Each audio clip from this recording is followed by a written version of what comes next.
What is the chip inside the ball? What is it for? Where is it located?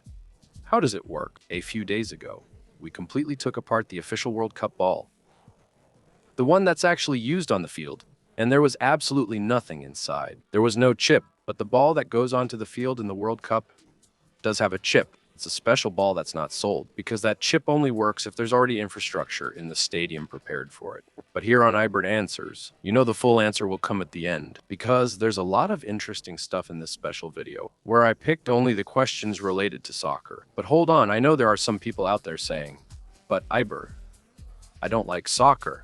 Relax, because this video will teach you things unrelated to the best player on a team or who was champion in a given year. Soccer is part of our culture, so we need to at least understand how things work. Why is it called a cup? Why World Cup? What is this cup? Let's go back in time, about 2,000 years ago, to what is now Greece. Okay. There were some games there called the Panathenaic Games. We have the Pan-American Games here. But those were the Pan Games of Athens at that time. The prize for the athletes who won was kind of basic, right? It was an amphora, a pot full of olive oil, which was worth a lot. Later on, they stopped giving olive oil, but the trophies kept that cup shape, and ta and copa mean the same thing. Notice how copa is very similar to copo. When the World Cup was invented, the name came from French, which is Coupe du Monde. Let me see how to say that in French, Coupe du Monde. And I know there will be people on both sides who complain. The World Cup trophy isn't a cup, it's not a goblet. It's the world on top of people. It's not today, but it used to be. This one was the first. It was the first World Cup trophy, which is indeed a goblet. You could put olive oil on top of it. It was the Jules Rimet Trophy, which Brazil kept after winning. Then it was stolen. We have a special video about it. I'm not sure if it's out before or after this video, but if not, it will be released. Even today, we call some tournaments a cup, like Copa Libertadores. Honestly, I don't know if that's still the name since it changes often. But anyway, hey guys, Dono here from CAD TV. Or my man, I want to know something, huh? Where does the ball make your ball? Explain to me the physics of the Olympic goal. How can the ball go from a corner kick and make that insane curve until it goes into the goal? It looks like magic, but I know there's science behind it. Several people asked this question mentioning Roberto Carlos's goal in 1997. I'm going to draw it on the board. This happened in a match against France at the France tournament. Roberto Carlos, free kick, was more or less in this position here. He took a shot at the goal and the ball did this. Look. It curved to the right up high. An amazing play, and he scored. That only happened because the ball was spinning in the air like this. See? Counterclockwise. And then what happens? The ball, it's going against the air, and it's like it's facing the wind. That's coming from the opposite direction, right? It's facing the wind. Since it's spinning this way, the wind that comes along this edge ends up being deflected. It ends up taking this path. It's like the ball is blowing to this side, like there's a rocket attached to the ball. And if it's blowing that way, it goes in the opposite direction. So he kicked it this way, but the ball ends up going to the left. This is called the Magnus effect. It's used in practically every ball sport because you can do it any way you want. But just imagine what Roberto Carlos has to think about at that moment. He kicks to the right, making the ball spin counterclockwise. And with that, the ball will curve to the left. All of this considering that the world is 3D.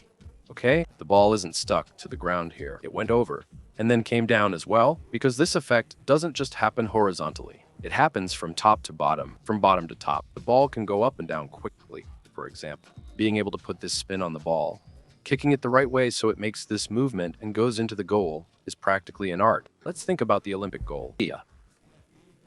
Which is when you kick from the corner and score. The ball's trajectory is almost the same as Roberto Carlos's. It starts here from the corner and it goes in.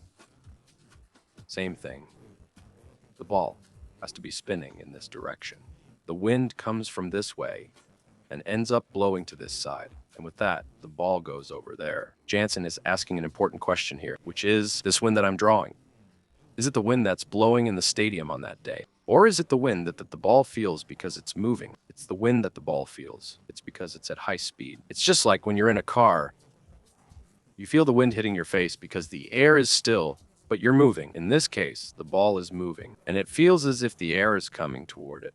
Of course, if there's wind inside the stadium, the player will have to take that into account as well. It's just one more thing to make the shot harder. I'll be honest with you guys. Even I have trouble understanding this. And every time I go to draw and talk about this, I have to look at a diagram for reference because I get confused too. So, I have some experience with this. We probably made this video around 2015. I don't know. This here is a cup that you throw up. It's two cups stuck together, right? And then you wrap it here with a rubber band. Look, I'm gonna throw the cup straight forward, okay? Watch the effect it's gonna have.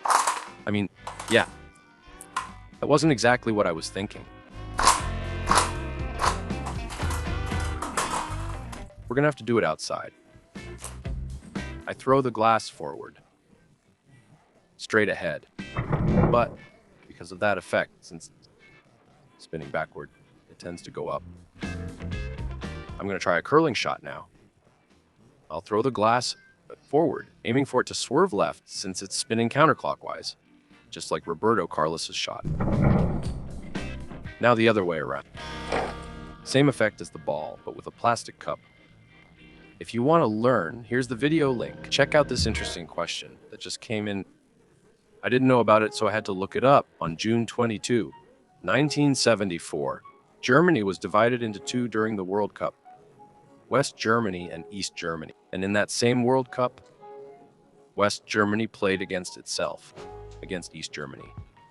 And West Germany won the World Cup. But later, Germany reunited. And now Germany is a single country. They won the World Cup only because they beat themselves. How can that happen if one Germany won and the other lost? Let's see. This question is making some complicated claims. It's not quite like that. It's true. Germany was once divided into two, but it wasn't to play in the World Cup. It was divided into two right after World War II. In 1949, West Germany was more connected to the capitalist European countries and the United States, and East Germany was the communist one, more connected to the Soviet Union. So it didn't split because of soccer. It really did split at that time.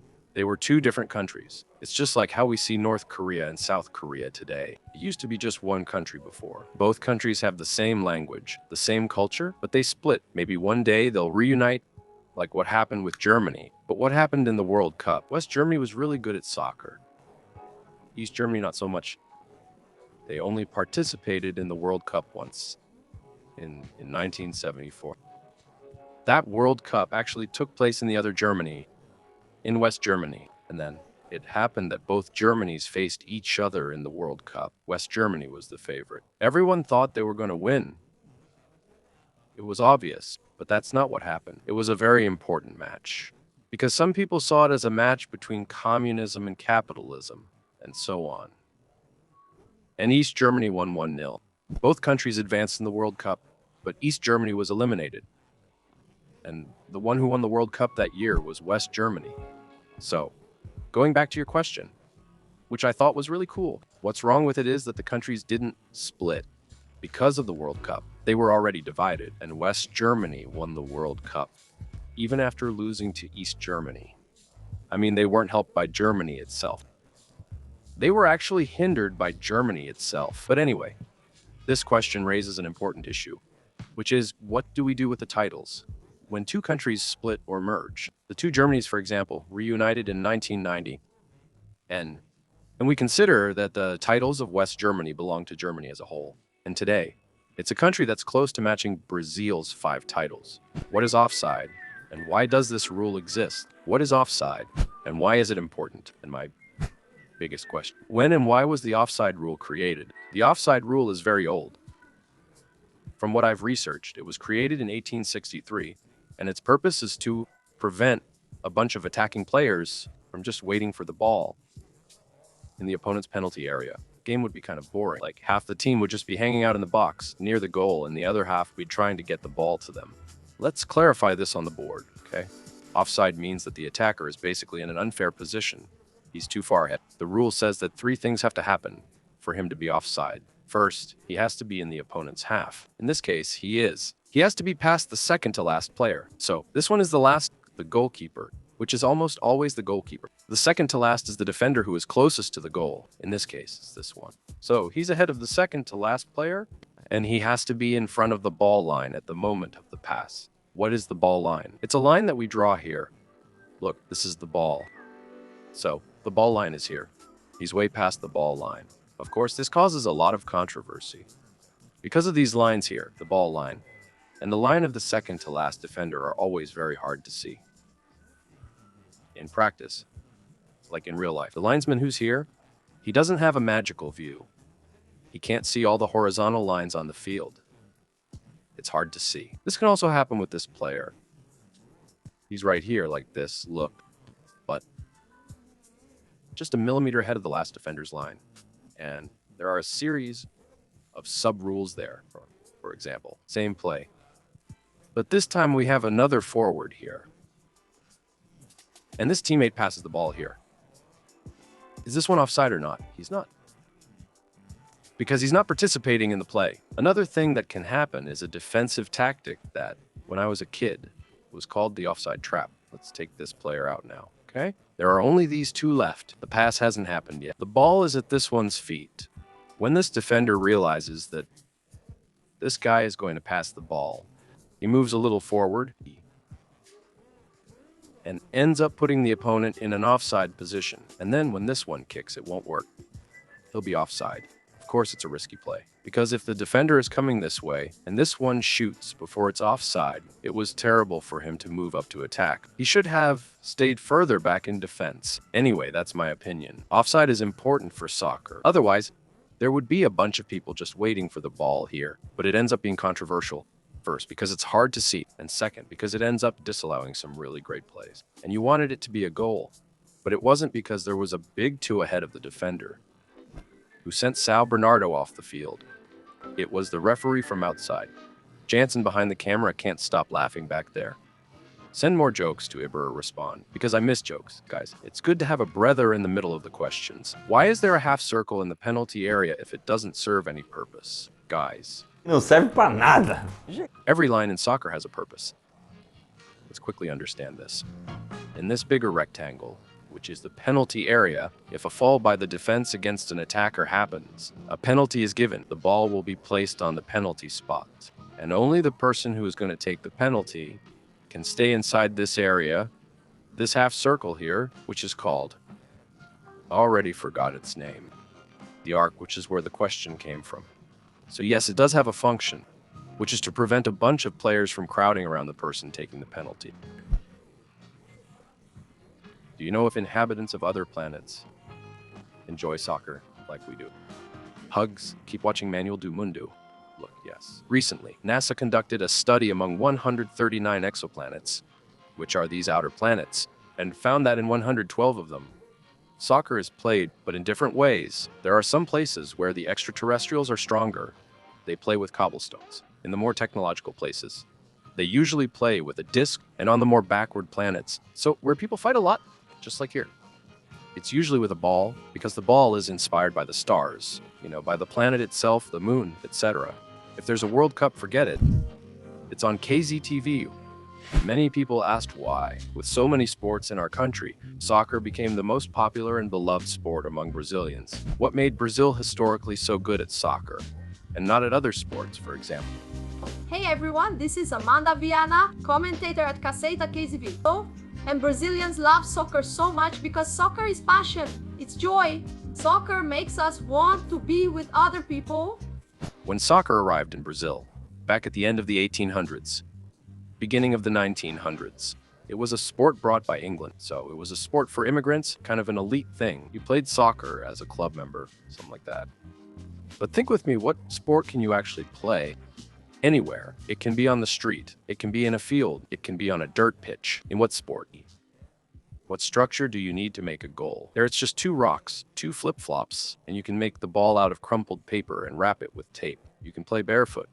Just don't play naked, because that would be kind of awkward. And what's more, it's a sport you can play with 22 people, or just two. And besides all that, even if you're not playing, it's fun to watch. It's a sport where a lot happens. For a country like Brazil, where at that time nobody had money for anything, And the cities were just starting to get organized, so you had new neighborhoods, outskirts with lots of empty lots, people who got together at the factory and went to play soccer.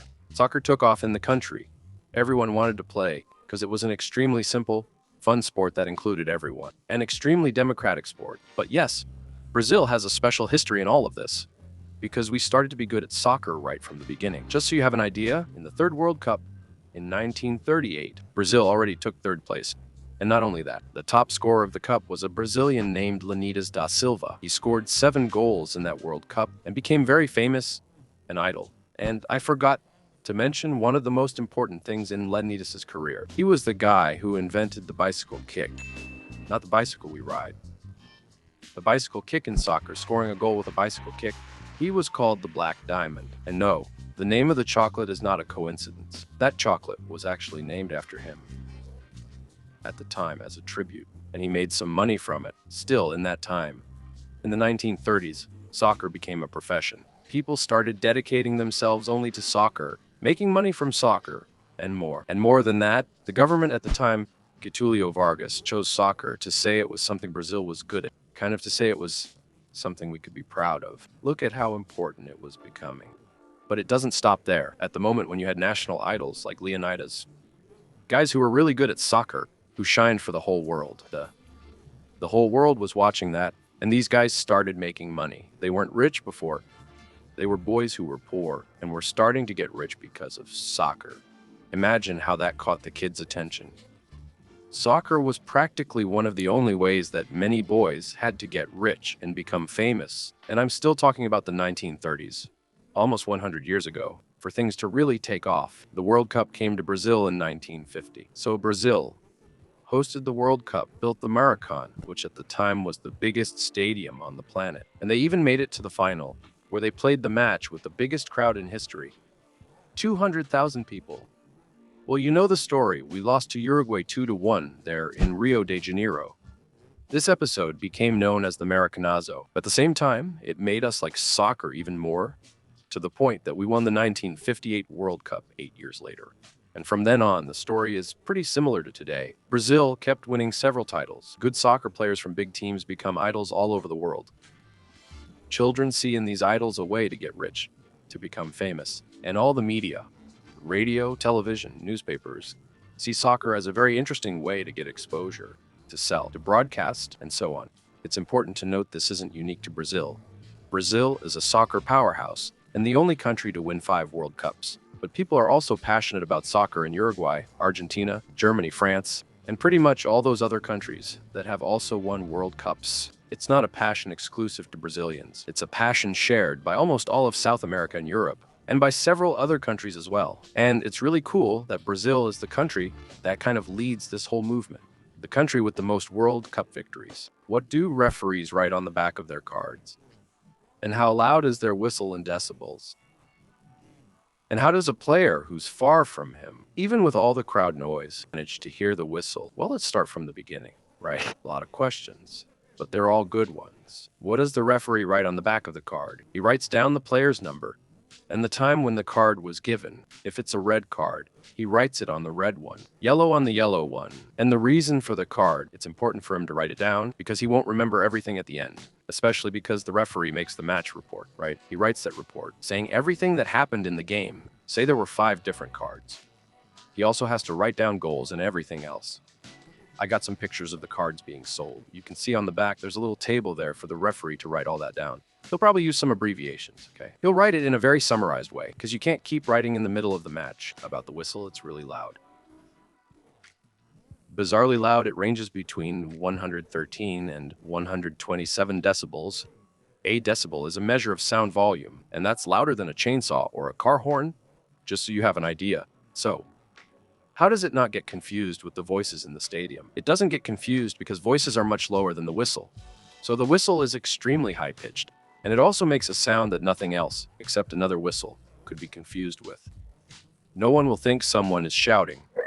No one will think people are communicating that way. But what I found craziest is that nowadays there are electronic whistles. It's a whistle where you press a button, and the sound comes out. I think it's kind of boring. People are testing it and saying it's more hygienic. Oh, come on, seriously. Are you grossed out by putting your mouth on your own whistle? Do referees not have the breath to blow a whistle anymore? Anyway, if anyone knows the real use of this electronic whistle, please leave it in the comments, because I didn't really understand the purpose of it. It reminded me of a video where a guy in a Japanese supermarket showed a pre-peeled banana in a package. Bananas already have one of the best natural packages, their own peel. Why peel it and put it in more packaging that'll just be trash? Jansen gives a good reason. Maybe the electronic whistle comes out through the stadium's sound system, and then it's easier to hear. Could that be it, Jansen? I don't know. They'll answer us in the comments. How are the patterns made on the grass? For example, those fields that are checkered or striped with lighter and darker green grass. Someone has already answered here.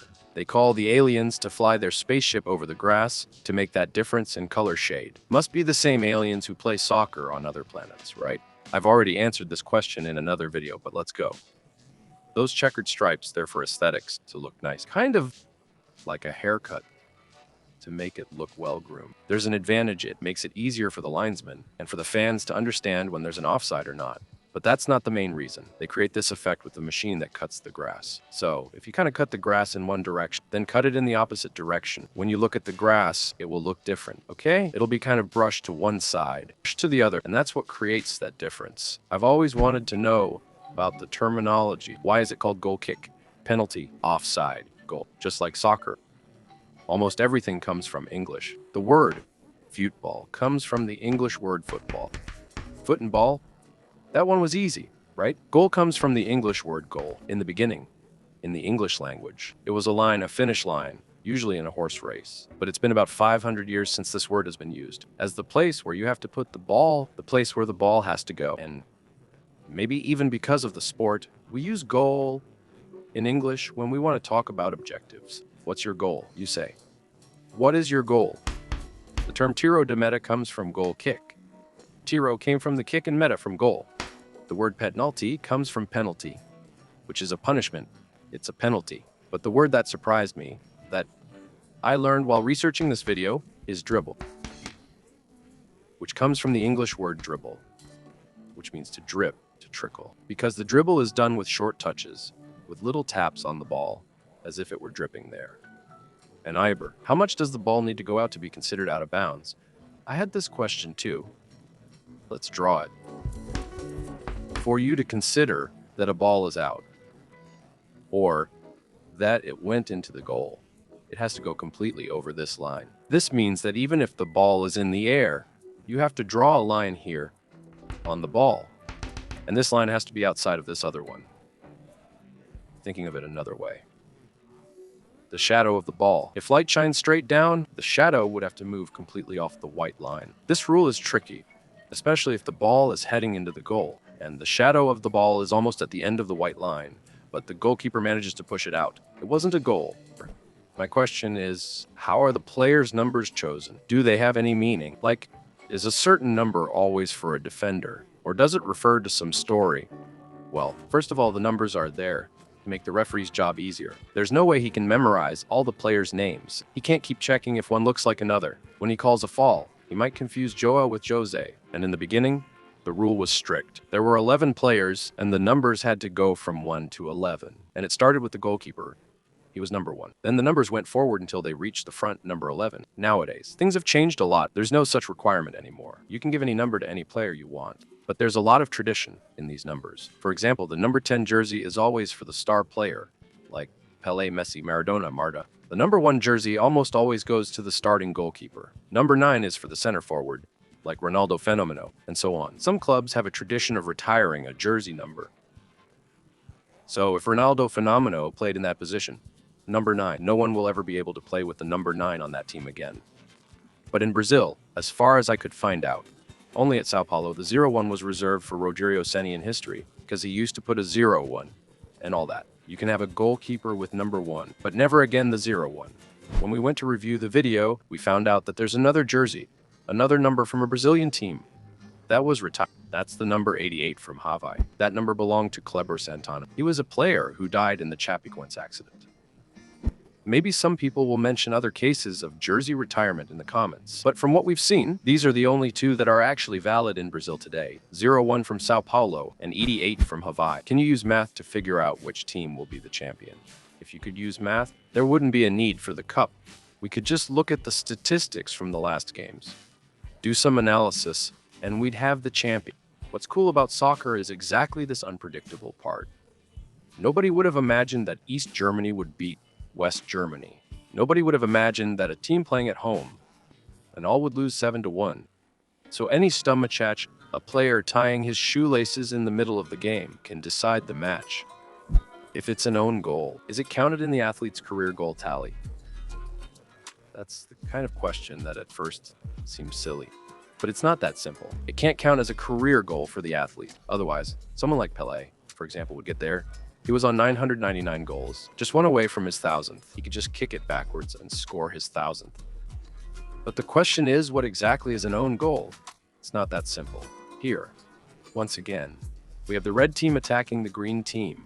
So, the red attacker kicked the ball towards the goal. The ball was going to go into the goal. It's heading towards the goal. But it's deflected by the green player, and it goes into the goal anyway. Is this an own goal? It's not an own goal, because the ball was already going into the goal.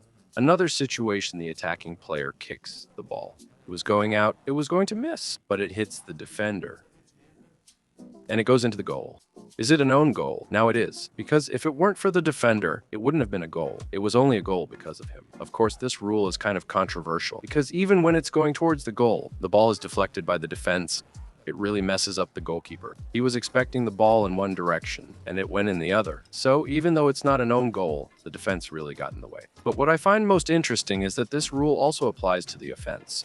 So, imagine there are two attacking players here, and the ball was going out, but it was deflected and ended up going in. Is the goal credited to this guy or that guy? The goal goes to the guy who deflected it, because if it weren't for him, it wouldn't have been a goal. In short, the goal is credited to the person who originally kicked it if it was going to hit the goal, if the ball was heading toward the goal, if the ball was going out, or it will be the goal of another attacker, or it will be an own goal. This rule isn't that simple to put into practice because if we think, for example, about Roberto Carlos's goal, he didn't shoot toward the goal. At first, the ball wasn't heading toward the goal.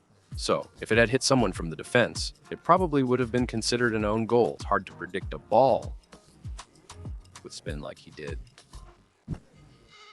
My question is, how can the broadcast be edited? Because the videos always have cuts or pauses. I love the channel. Thank you, Nathalie. We've already shown this in that.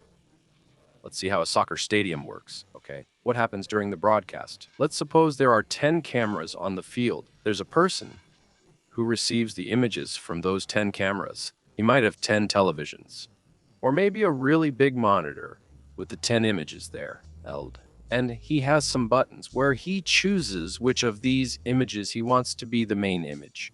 There's equipment there with those buttons, which we usually call a switcher. So the person who's doing this has to stay very focused, paying close attention to each camera to keep putting up the right image.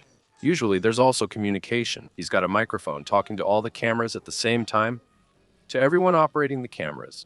So he says, hey, camera 4, attention. I'm going to switch to you. Then the guy on camera 4 gets the camera all set up, all ready, because he knows he's about to go live. Usually, the person operating the camera knows that his camera is the one that's live, so it's an edit done in real time. If a replay needs to be played, there's usually another person who's preparing the replay. When the play happens, they just press the button, and the replay comes on. If the VAR needs to come in, there's also another person taking care of the VAR, and they send the VAR image right away. It's like that. It must really get your heart racing to do it. But at the same time, it's really cool, right? And all of this is very expensive. Because the cameras can't fail, the control board has to be perfect. The broadcast is sent straight to the satellite, which sends it all over Brazil for everyone to watch live. So, the infrastructure to broadcast a soccer match with quality is extremely expensive. But let's get to our main question, which is, what is the chip that's inside the ball? What is it for? Where is it located? How does it work? I watched several videos about this chip and did some good research.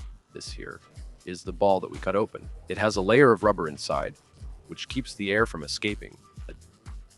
And the chip is usually underneath this layer of rubber. And it's not something very small, no. It's a little smaller than a matchbox, actually. It's not just a chip.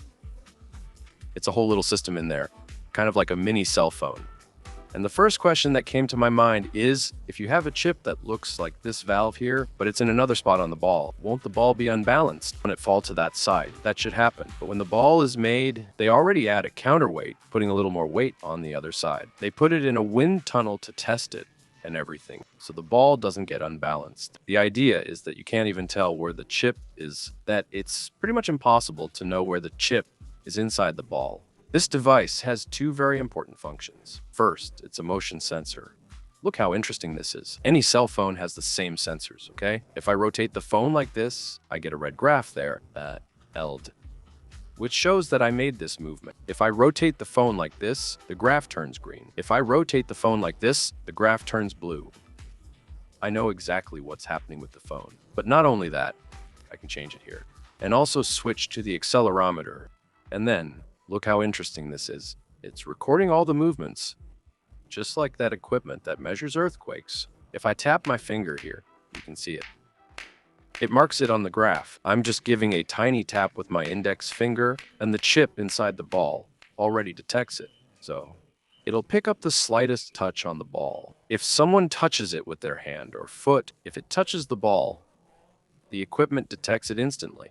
There's another thing this chip has, which is LPS. On a cell phone, when we walk around and all that, to know where in the world the phone is, we use GPS, which is the Global Positioning System. In the ball's chip, it's the LPS, which is the Local Positioning System. On your phone's GPS, the device reads satellites that are in orbit around the Earth. With LPS, the ball reads antennas that are around the field. This information from the chip about movement and location, they are sent 500 times per second to a computer that's on the field.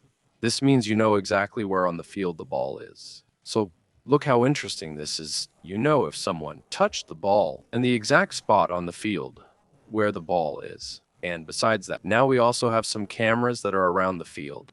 They build the whole scene in 3D, understanding exactly the position of each player. So the computers know what's happening on the field when it comes to offside, when there's a handball or not, to know who was the last to touch the ball. That's why now we're going to have that so-called semi-automated offside. The computer will know if a player is offside or not, based on the reading it's doing of the ball, the images, the players, and everything else. The trend is that with a Super Bowl like this, we won't have refereeing mistakes anymore. Maradona wouldn't be able to go there and score a hand goal in the World Cup final. All of this in theory. Let's see if it really works in practice. In this video, we talked a lot about history and geography, so I'll leave a recommendation here. If you don't know it yet, we have the Great History book from Manuel do Mundo, which is really cool.